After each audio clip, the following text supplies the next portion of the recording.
The District of Columbia hosts hundreds of First Amendment demonstrations and assemblies each year. The vast majority of these gatherings are held safely and peacefully for all those involved. The death of George Floyd at the hands of police officers in Minneapolis, Minnesota, sparked grief, outrage, and a national conversation about the role of police in society. Thousands of peaceful protesters marched throughout Washington, D.C. to voice their concerns and call for police reform on a national and local level. City leaders repeatedly welcomed those who wished to peacefully assemble and protest, but also advised those who chose to engage in violent or destructive behavior would be held accountable. Unfortunately, there were some individuals who were intent on engaging in riotous acts by assaulting police officers, destroying property, and looting businesses.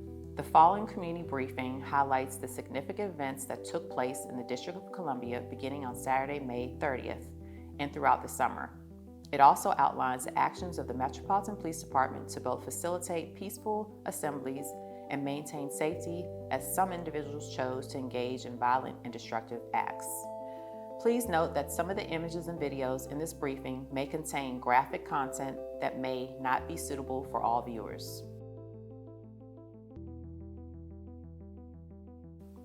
On Saturday, May 30th, several large groups of demonstrators took to the streets throughout downtown Washington. During the early part of the day, the demonstrators were largely peaceful. As the afternoon transitioned into evening, several groups of individuals grew increasingly hostile. As the night progressed, several groups of individuals began engaging in riotous behavior, throwing rocks, bricks, bottles, fireworks, and other projectiles at officers, and causing significant property damage.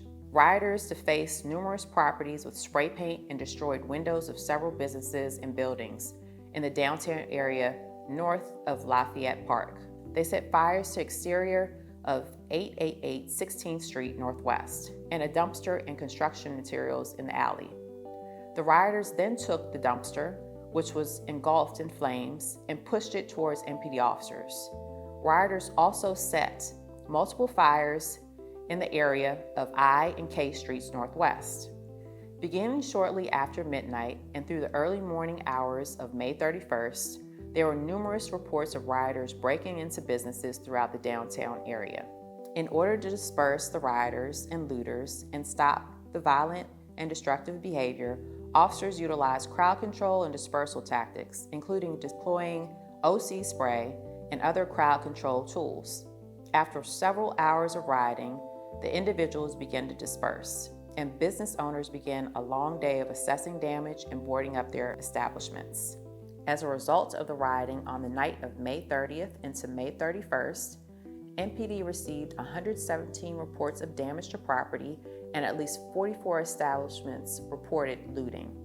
Additionally, 16 MPD officers were injured, including a member who suffered a compound fracture of the leg after being struck by a large rock or cinder block.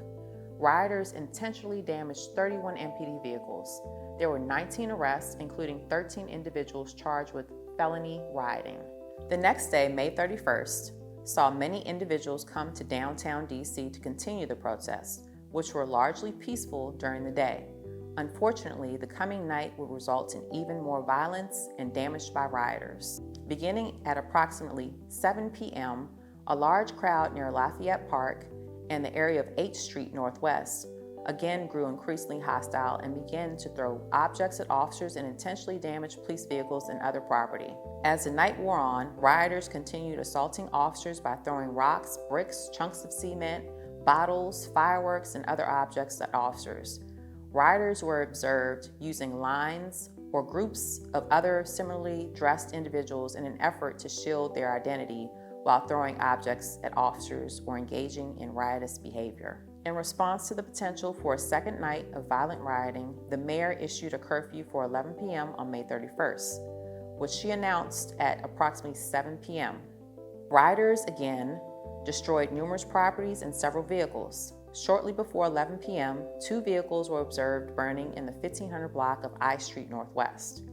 Rioters had also set fire to St. John's Church Nursery, the AFL-CIO building, and several other properties. After the 11 p.m. curfew went into effect, And as May 31st turned into June 1st, large groups of individuals began looting numerous businesses throughout downtown and in the city center area. Looting was also reported in several other areas of the city. There were reports of looters burglarizing businesses in Friendship Heights, and soon thereafter another large group of approximately 200 or more individuals began looting more than 50 businesses in Georgetown. Several of the businesses had also been looted the night before. As a result of the second night of rioting on May 31st into June 1st, MPD received 99 reports of damage to property and at least 160 establishments reported looting. Additionally, at least 5 officers were injured after being struck by objects thrown by rioters. MPD arrested 90 individuals, including 46 with felony rioting. Others were charged with burglary related to looting, destruction of property, assault on police officer, and violating the curfew.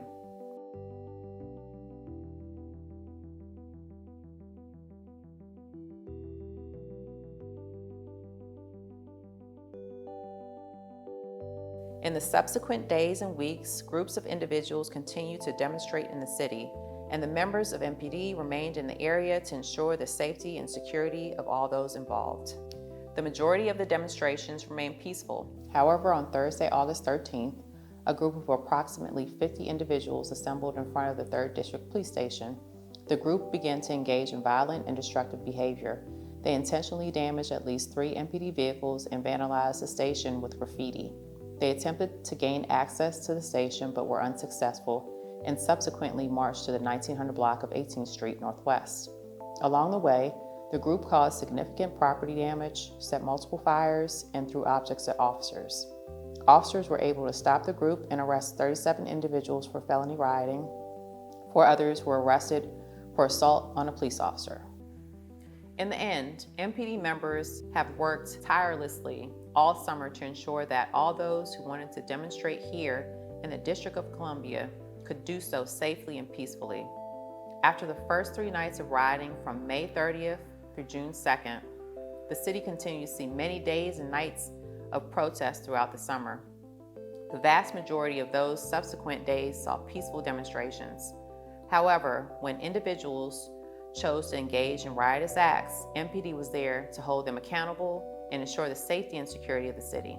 The residents of Washington have long known that members of MPD are committed to professionally and respectfully serving all those who come to DC to give voice to their causes and concerns.